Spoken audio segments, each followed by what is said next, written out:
Notwithstanding the premature clotting from across the border, there are some positive takeaways from Friday's UN Security Council meeting on India held Jammu and Kashmir. For one, this was a rare event, the very first such gathering to exclusively discuss the disputed area.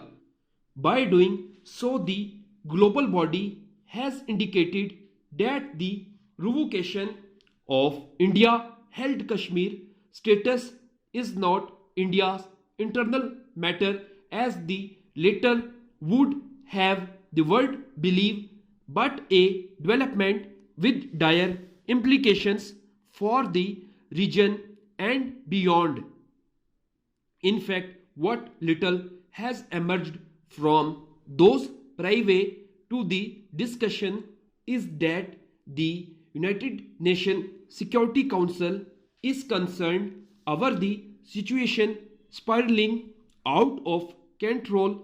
Several diplomats at the meeting said as much in remarks to the media later, with the Chinese envoy asking Pakistan and India to refrain from taking any unilateral action that might further aggravate the tension there, since the situation is already very tense and very dangerous. Nevertheless, calls for restraint, while eminently pragmatic, given that IHK has long been a bone of contention between two nuclear armed neighbors, fall far short of a robust response, although China was comparatively more forceful than other countries in its support for Pakistan's position, and while joint statements are not expected from informal consultation such as the one on Friday, the participants refrained from calling an emergency session, something that Pakistan had wanted. The United Nations Security Council members are correct in urging Pakistan and India to resolve the dispute in a peaceful manner. However, for the world to accept India's stance that this be done bilaterally would be to deny the facts on the ground, including the absurdity with which Pakistan's repeated attempts at talk have been rebuffed, especially under the Modi government.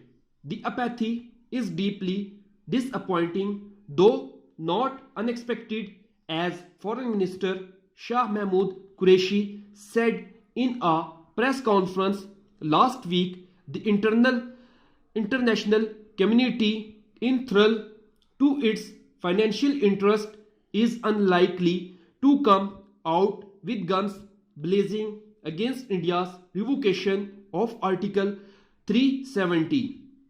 So it has proved, at least thus far. As for Pakistan, it has not over the years laid the diplomatic groundwork that could sustain its position on IHK when push came to shove, such as now.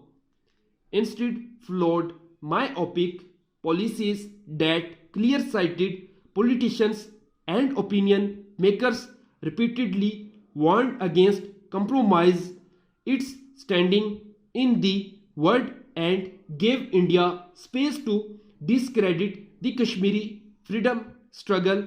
As matters stand, it can be argued that Pakistan should have taken the time to engage with the international community and build up more pressure on the diplomatic front before asking for a United Nations Security Council emergency meeting.